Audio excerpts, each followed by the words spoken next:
AWS just released a new app that lets you create AI applications even if you don't know how to code. All it takes is one prompt from you.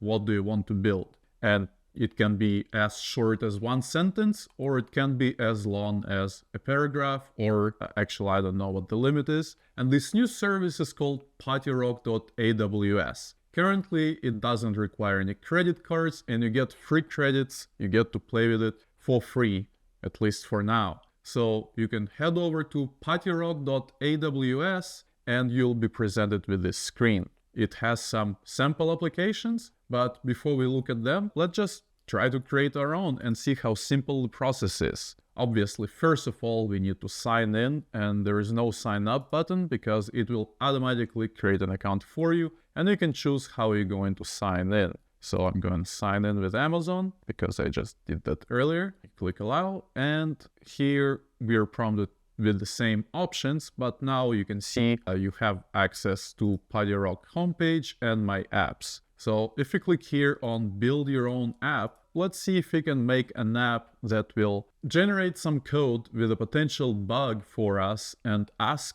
us to find this bug and maybe reward us with an image or something, like an achievement image. So describe what you would like your app to do. We can just say, create a block of code with a potential bug in it that the user has to find. Don't tell them the solution, but instead ask them where they think the bug is. The user should be able to provide input such as the programming language and the topic inside the programming language from which this code of block will be generated. Okay, so now we just click generate app, and basically what it will do, it will parse whatever you just told it to, and it will figure out how to create your app, and we will see in just a second what it thought was a good idea. And we will be able to customize it and modify it after it creates it. So here, based on our prompts, as you can see, it created this introduction widget. So it's just basically just a description. It's a static text. Then it created the prompts for us. So let's just see how it works. So let's just say Python, and the topics, let's say list comprehension. So now, as you can see, it's doing something. It's actually attempting to generate the code. And it looks like it generated the code, but it also told us the answer. So it's not quite what we wanted it to do. So obviously we can modify this. And if we click edit, and notice we can click on any of these, we can say, or we can see what the prompt is. And as you can see, the prompt doesn't explicitly mention that the user has to provide a potential answer. So here we can just say, don't give the answer immediately, but wait for the user answer instead. And what I found is, even though it created this bug location thing, so if we said something like the answer will be in, and if you want to reference other widgets, we can just do at and reference bug location and save it. So if you try again, let's just say Java, and here we're gonna say Concurrency, and actually nothing is gonna happen. Well, first of all, looks like we need to refresh the page. So now we can just say Java Concurrency, and here, as you can see, it just tells us generating as soon as bug location is filled, which is not what we want. So we're going to click on the edit again and get rid of this part. So now it's gonna try to generate the broken code again. Okay, and now it prompts us to find the issue. Well, clearly we cannot use this input widget. So what we're gonna do is delete it, and I'm going to show you. So here, if you hover over any of this space, you'll have a new button pop up called Create Widget. And here are the possible widgets we can use. So they're user input, static text, we've already gone through these, text generation, which is basically this code widget, then image generation, which we're gonna try in just a little bit, and then Chatbot. And that's the only one that would actually work for this use case. So we just say chatbot. Now we can just say initial message. It's what will always be displayed right here. And now we can say, where do you think the bug is? Provide the code itself or the line number. And now, obviously, this prompt is just stupid because pretend you're a character named language. Okay, we can just say the prompt is, so the prompt is what we're going to give the chatbot from which it will generate the response for us. So we're going to say that the user will provide either the line number from code or the piece of code, as well as what they think is wrong with it. If they answer correctly, tell them good job and explain what the bug is. Otherwise, guide them until they either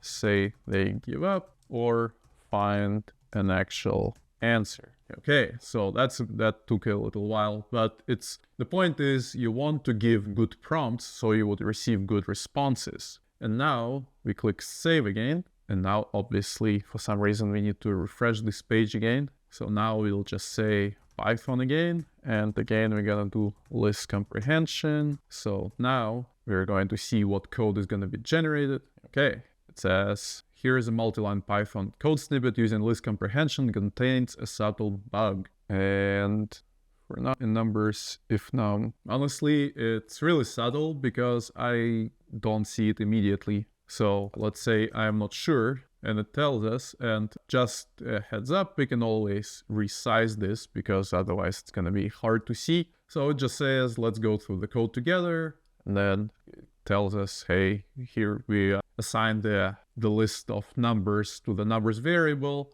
Then we try to square each one of them. Well, okay, so the problem is, if you want to square all of them, obviously, we don't need this if statement. So we can just say, do we actually need the if %2 equals 0 if we want to square all of them? And now it's gonna think for a little. And okay, so now it tells us that we solved it. And now it explains to us, hey, and in the end it does say great job.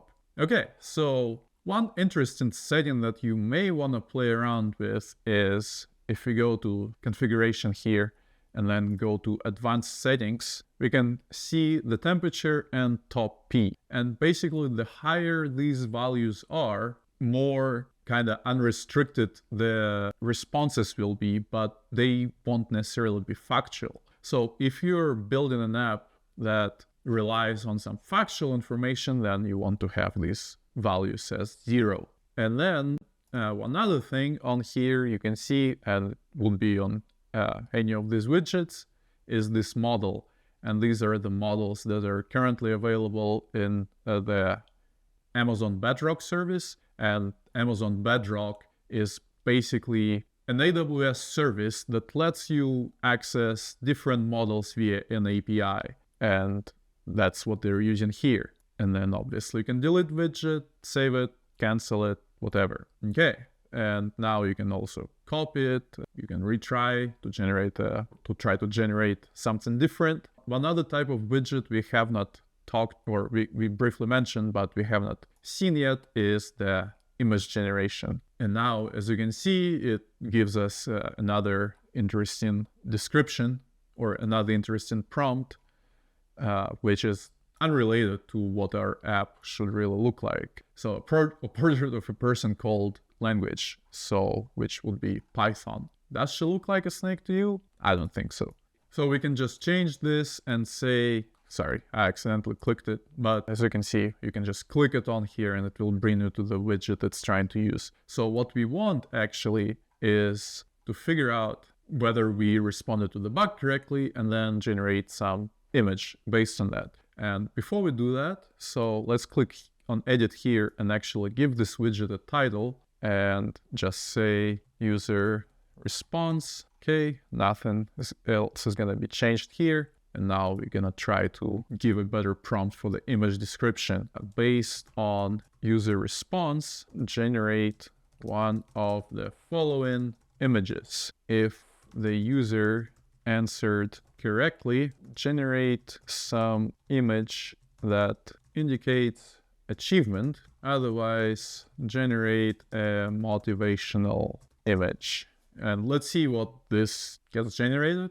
I have not done any of this, so this is all, I have no idea what's gonna happen. So we'll see. Looks like it's generated, as you can see, based on these things flashing. I don't know what the right word to use. Okay, and looks like we got a success here. So if we try to say we want to retry this, and it looks like it generated the same thing for us, and let's say I'm not sure, so it's done generating, and let's see what our image is gonna look like. Okay, I guess it's something like, you can do it. We got something going on here. Obviously, you can do whatever you want as long as you can speak English, because currently it's only in English. You're able to create your own apps just based on words, on English words. As I showed you, you can make your app more dynamic. And right now, what we generated is private, as you can see here, and we can make it public, and then it will be available